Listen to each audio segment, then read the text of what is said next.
ഇപ്പോൾ ഉണ്ടാവുകയാണ്. അരവിന്ദ് കേജ്രിവാൾ ആദ്യമായിട്ട് ലീഡ് എടുത്തിരിക്കുകയാണ്.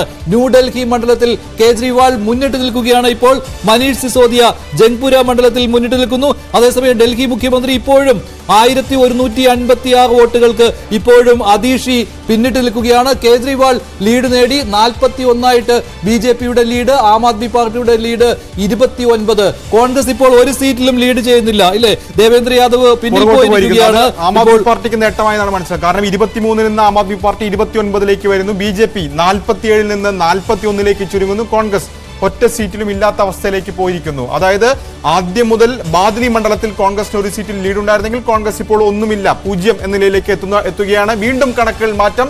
BJP 42, Aam Aadmi party 28. 70 മണ്ഡലങ്ങളിൽ ലീഡ് നില വരുമ്പോൾ അതാണ് സാഹചര്യം. 42 മണ്ഡലങ്ങളിൽ ബിജെപി, ആം ആദ്മി പാർട്ടി 28.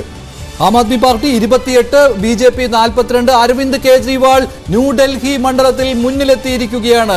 ആദ്യമായിട്ടാണ് കേജ്രിവാൾ ലീഡ്. ആം ആദ്മി പാർട്ടി ഡൽഹി തെരഞ്ഞെടുപ്പിൽ തോൽക്കുന്നു എങ്കിലും അരവിന്ദ് കേജ്രിവാൾ ഇപ്പോൾ മുന്നിലെത്തിയിരിക്കുകയാണ്. ബിജെപി 42, ആം ആദ്മി പാർട്ടി 28 എന്നതാണ് ഏറ്റവും പുതിയ കണക്ക്. കേജ്രിവാളും സിസോദിയും ലീഡ് എടുത്തിരിക്കുകയാണ്. അതേസമയം ഡൽഹി മുഖ്യമന്ത്രി അതീഷി പിന്നിലാണ്. കോൺഗ്രസിന് ഒരു സീറ്റിലും ലീഡില്ല. ദേവേന്ദ്ര യാദവ് ഇപ്പോൾ ലീഡ് നേടുന്നില്ല. കോൺഗ്രസ് ഇപ്പോഴും 0 എന്നുള്ള കണക്കാണ്. ഇപ്പോഴും കോൺഗ്രസ് 0, ആം ആദ്മി പാർട്ടി 28, ബിജെപി 42. ഇതാണ് കണക്ക്. ഇപ്പോഴും കൽക്കാജി മണ്ഡലത്തിൽ രമേഷ് ബിദൂരി, അദ്ദേഹം അല്പസമയം മുമ്പ് മാധ്യമങ്ങളോട് സംസാരിച്ചിരുന്നു. വിജയിക്കാൻ കഴിയുമെന്ന് ബിദൂരി പറയുകയാണ്. ഡൽഹി മുഖ്യമന്ത്രിയെ അട്ടിമറിക്കാൻ കഴിയുമെന്നാണ് കൽക്കാജി മണ്ഡലത്തിലെ ബിജെപി സ്ഥാനാർത്ഥിയായ രമേഷ് ബിദൂരി പറഞ്ഞത്. അതീഷി ഇപ്പോഴും പിന്നിലാണ്. ബിദൂരി മുന്നിട്ട് നിൽക്കുന്നു ബിജെപി കൽക്കാജി മണ്ഡലത്തിൽ. എന്നാൽ അരവിന്ദ് കേജ്രിവാൾ ലീഡ് എടുത്തിരിക്കുന്നു. രമേഷ് ബിദൂരി കൽക്കാജി മണ്ഡലത്തിൽ മുന്നിലാണ്. അവിടെ ഡൽഹി മുഖ്യമന്ത്രി അതീഷിയാണ് എതിരാളി. അതീഷി രണ്ടാമതാണ്.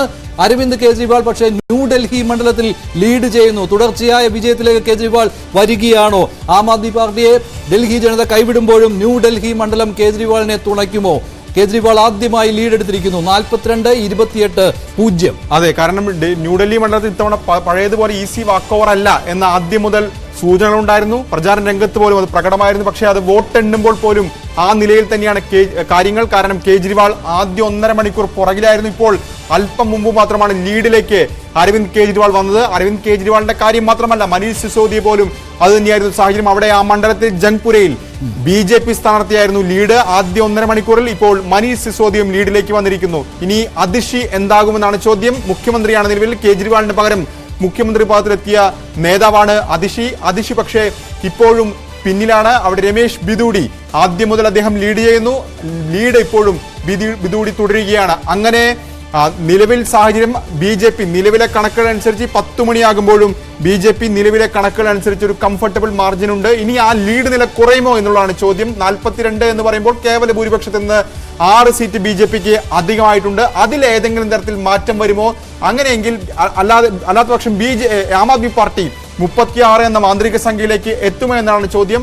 ഏതായാലും നിലവിൽ ബിജെപിക്ക് സാഹചര്യങ്ങൾ അനുകൂലമാണ്. 2 മണിക്കൂർ പിന്നിടുമ്പോൾ 42 സീറ്റുകളിൽ ലീഡുണ്ട്. ആം ആദ്മി പാർട്ടി 28 സീറ്റ്, കോൺഗ്രസ് ഒറ്റ സീറ്റിലും നിലവിൽ ലീഡില്ല. ഇതാണ് ഡൽഹിയിലെ നിലവിലെ സാഹചര്യം.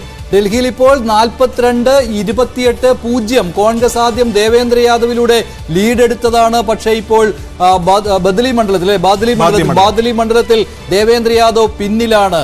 അങ്ങനെ കോൺഗ്രസ് വീണ്ടും 0ലേക്ക്. Aam Aadmi party 28, BJP 42. ഏറ്റവും പ്രധാനം ഈ മിനിറ്റിലെ അരവിന്ദ് കേജ്രിവാൾ ലീഡ് ചെയ്യുന്നു എന്നുള്ളതാണ്. സിസോദിയും ലീഡ് ചെയ്യുന്നു. അതേസമയം ഡൽഹി മുഖ്യമന്ത്രി ഇപ്പോഴും പിന്നിലാണ്.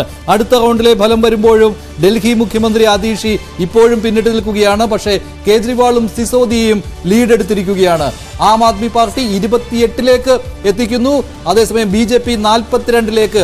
രണ്ടുപേരും തമ്മിലുള്ള നേരിട്ടുള്ള ഏറ്റുമുട്ടലിലേക്ക് പോവുകയാണ്. കോൺഗ്രസ് ഇപ്പോഴും 0ആണ്. പക്ഷേ പല മേഖലകളിലും കോൺഗ്രസിന്റെ വോട്ടുകൾ ആം ആദ്മി പാർട്ടിക്ക് തിരിച്ചടിയാകുന്നുണ്ട് എന്നതാണ് ഇതുവരെയുള്ള കണക്കുകൾ വെച്ച് നോക്കുമ്പോൾ മനസ്സിലാവുന്നത്. മിക്ക മണ്ഡലങ്ങളിലും കോൺഗ്രസ് മൂന്നാമതാണ്, അല്ലെ? സംശയമില്ല. മിക്ക മണ്ഡലങ്ങളിലും മൂന്നാമതാണെന്ന് മാത്രമല്ല, പക്ഷേ അവർക്ക് പരമ്പരാഗത വോട്ടുകൾ മാത്രമല്ല വളരെ അകലെയാണ് മൂന്നാമതും, അല്ലെ? അതെ.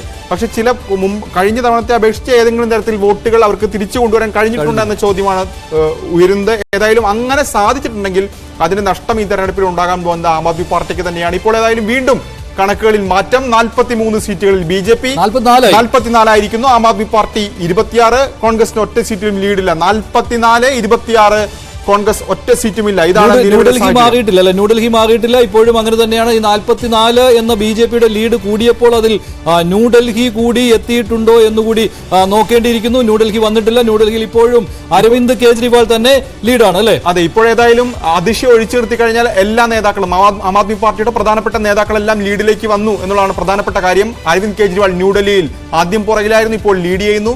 മനീഷ് സിസോദിയ ജംഗ്പുരിയിൽ പുറകിലായിരുന്നു, ലീഡ് ചെയ്യുന്നു. ഗ്രേറ്റർ കൈലാഷിൽ സൗരവ് ഭരദ്വാജ് ലീഡ് ചെയ്യുന്നു. ബാബർപൂരിൽ ഗോപാൽ റായ് ലീഡ് ചെയ്യുന്നു. ഷക്കൂർ ബസ്തിയിൽ സത്യേന്ദ്ര ജെയിൻ ലീഡ് ചെയ്യുന്നു. അങ്ങനെ പ്രധാനപ്പെട്ട നേതാക്കളൊക്കെ തന്നെ ഇപ്പോൾ ലീഡിലേക്ക് വരാൻ ഏതായാലും സാധിച്ചിട്ടുണ്ട്. പക്ഷേ അപ്പോൾ പോലും കാൽക്കാജി മണ്ഡലത്തിൽ നിലവിലെ മുഖ്യമന്ത്രി അതിഷി പുറകിലാണ്. അവിടെ BJP സ്ഥാനാർത്ഥി രമേശ് ബിദൂടി തന്നെയാണ് ലീഡ് ചെയ്യുന്നത്. ശരി, ഇപ്പോൾ കേജ്രിവാൾ ഇപ്പോഴും മുന്നിലാണ് എന്നാണ് അടുത്ത ഈ ഏറ്റവും പുതിയ അപ്ഡേറ്റിൽ മനസ്സിലാക്കാൻ കഴിയുന്നത്. പക്ഷേ അതിഷി ഇപ്പോഴും പിന്നിൽ തന്നെയാണ്. 44ലേക്ക് BJPയുടെ ലീഡ് കൂടിയിട്ടുണ്ട്. 44, 26 എന്നാണ്. കോൺഗ്രസിന് ലീഡ് എടുക്കാൻ കഴിഞ്ഞിട്ടില്ല എന്നുള്ളതാണ് പ്രധാനപ്പെട്ട മേഖലകളിലെല്ലാം. മേഖല തിരിച്ചു പറയുമ്പോഴും ഇപ്പോൾ BJPയുടെ ലീഡ് തന്നെയാണ് കാണുന്നത്. ചില പ്രതികരണങ്ങൾ വന്നിട്ടുണ്ട്.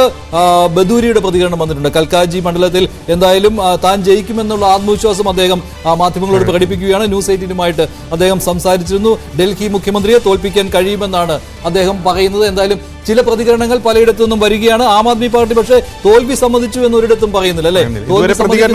കേജ്രിവാളിന്റെ മുന്നേറ്റം അതിന് ഉദാഹരണമാണ് എന്ന് ആം ആദ്മി പാർട്ടി കേന്ദ്രങ്ങൾ പറയുകയാണ്. കേജ്രിവാൾ ആദ്യം പിന്നിലാണെങ്കിലും പിന്നീട് മുന്നിലെത്തി എന്നുള്ളത് അതിന് ഉദാഹരണമായി പറയുകയാണ്. പല മണ്ഡലങ്ങളിലും തിരിച്ചു വരാൻ കഴിയുമെന്നാണ് ആം ആദ്മി പാർട്ടി പ്രവർത്തകരുടെ വികാരം. പക്ഷേ അങ്ങനെയല്ല കാര്യങ്ങൾ. 43 സീറ്റുകളിൽ ഇപ്പോഴും BJP ലീഡ് ചെയ്യുകയാണ്. 27 ആം ആദ്മി പാർട്ടിയുടെ ലീഡ് കൂടുന്നുണ്ട്. പക്ഷേ അത് 36 എന്ന മാന്ത്രിക സംഖ്യയിൽ എത്തണമെങ്കിൽ അത് വളരെ ബുദ്ധിമുട്ടാണ്. ഇപ്പോഴും 43 എന്നുള്ളത് ഒരു കംഫർട്ടബിൾ ലീഡായി BJPയുടെ മാറുകയാണ്. ഓരോ കൗണ്ടിംഗ് സെന്ററുകളിൽ നിന്നുള്ള അപ്ഡേറ്റുകളാണ്, ഏറ്റവും പുതിയ വിവരങ്ങളാണ് ന്യൂസ് 18-ലൂടെ നൽകിക്കൊണ്ടിരിക്കുന്നത്. അതേസമയം ഇലക്ഷൻ കമ്മീഷന്റെ സൈറ്റുകളിൽ അതൊന്നും വന്നിട്ടില്ല, അത്രയും വന്നിട്ടില്ല. ഇത് ഓരോ കൗണ്ടിംഗ് സെന്ററുകളിൽ നിന്നുള്ള വിവരം അനുസരിച്ചാണ് 43 എന്നുള്ള BJPയുടെ കണക്കും 27 എന്നുള്ള ആം ആദ്മി പാർട്ടിയുടേതും. ഓരോ റൗണ്ട് എണ്ണുമ്പോഴും പലയിടങ്ങളിലും 12 റൗണ്ട് വരെയുണ്ട് അല്ലെ? 12, 13, 14 റൗണ്ടുകൾ വരെ ഓരോ മണ്ഡലങ്ങളിലും വോട്ടെണ്ണലുണ്ട്. ആ സമയത്തും അപ്ഡേറ്റുകൾ ഓരോ മണ്ഡലത്തിലും പലയിടങ്ങളിലും 6, 7 റൗണ്ടുകളായിട്ടുണ്ട്. പക്ഷേ ഇലക്ഷൻ കമ്മീഷന്റെ സൈറ്റുകളിൽ അത്രയും അപ്ഡേറ്റ് വന്നിട്ടില്ല. എങ്കിൽ പോലും ഓരോ കൗണ്ടിംഗ് സെന്ററുകളിൽ നിന്നുള്ള അപ്ഡേറ്റ് വിവരങ്ങൾ അനുസരിച്ചാണ് 43 സീറ്റുകളിൽ BJPയുടെ ലീഡ്, 27 സീറ്റുകളിൽ ആം ആദ്മി പാർട്ടിയുടെ ലീഡ്. കേജ്രിവാൾ മുന്നിൽ, അതീഷ് പിന്നിൽ, മനീഷ് സിസോദിയ മുന്നിൽ. മാത്രമല്ല BJP നേതാക്കൾ വലിയ ആത്മവിശ്വാസം പ്രകടിപ്പിച്ചുകൊണ്ട് ഇപ്പോൾ സ്ഥാനാർത്ഥികളാകട്ടെ നേതാക്കളാകട്ടെ രംഗത്ത് വരുന്നുണ്ട്. സർക്കാർ രൂപീകരിക്കുമെന്നൊരു പ്രതീക്ഷ അവരൊക്കെ തന്നെ പങ്കുവയ്ക്കുന്നു. രമേശ് ബിദൂടി തന്നെ ഇപ്പോൾ പ്രതികരിച്ചിരിക്കുന്നു. അദ്ദേഹം പറഞ്ഞിരിക്കുന്ന കാര്യം കഴിഞ്ഞ 10 വർഷം അല്ലെങ്കിൽ കഴിഞ്ഞ 5 വർഷം കേജ്രിവാളിന് തുറന്നു കാട്ടപ്പെട്ടു എന്ന പ്രതികരണമാണ് അദ്ദേഹം നടത്തിയിരിക്കുന്നത്. അങ്ങനെ പല പ്രധാനപ്പെട്ട നേതാക്കളും അത്തരം പ്രതികരണം നടത്തുമ്പോൾ ആം ആദ്മി പാർട്ടിയുടെ ഭാഗത്ത് നിന്ന് ഈ ഘട്ടത്തിൽ ഏതായാലും ഒരു പ്രതികരണവും വന്നിട്ടില്ല. ഏതായാലും 28 സീറ്റ് 2013 ടാലിയാണത്. അതിനൊപ്പമാണ് ഇപ്പോൾ ആം ആദ്മി പാർട്ടി ഈ ഘട്ടത്തിൽ എത്തി നിൽക്കുന്നത്.